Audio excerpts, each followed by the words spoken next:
Hello, I just wanted to talk to you a little bit about the loan process, kind of give you a rundown of the whole process from start to finish on the loan. We start off in the first section, which I would call setup phase of the transaction. And what that is it includes the application, collecting any of the documents for assets and income, the W-2s, and just the information of being able to pull your credit and things. Also in this process, our processor will order any of the verifications that are necessary, verification of employment, any of the title work that needs to be done, or any of the appraisals or anything related to the property that we need to have clarified.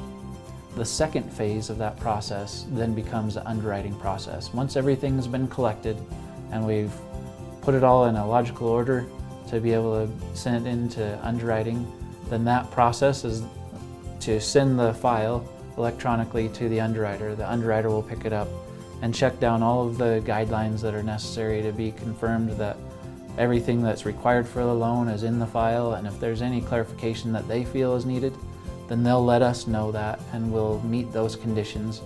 Usually it's something as mundane as an extra pay stub that we need to get that's come about during the loan process, and we need something more accurate and current, or maybe a bank statement or a deposit explain that we're needing to have clarification on. The third and final phase of the loan process is the closing process. And that happens after the underwriter has given us our clear to close. We've met any of the conditions that the underwriter had asked us for, and we met those. And then the documents are then sent to the title company.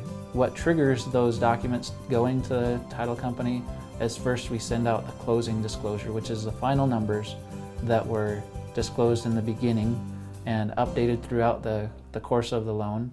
As soon as we have the final numbers, then we're going to send you a closing disclosure that we need you to verify that you've seen and you understand and those numbers are correct.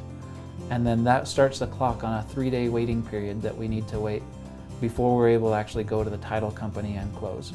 So once we go to the title company is going to go through what seems like a ream of paper, just explaining all the things that we talked about in the initial phase when we went through the application and signed the initial disclosures.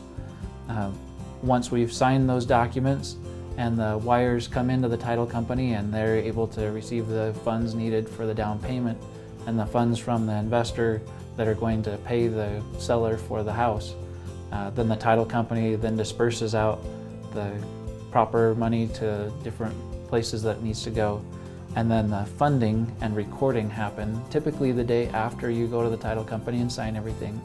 And that's when you would get your keys. Once the file has funded and recorded with the county, that's when the home becomes yours. So I just want to go over those just on a high level at this point, just to give you a rundown of what all of the excitement that's going to be happening over the next 30 days or so is going to happen, and then we can reference back to this in future days. Thanks so much. Hope you have a great day.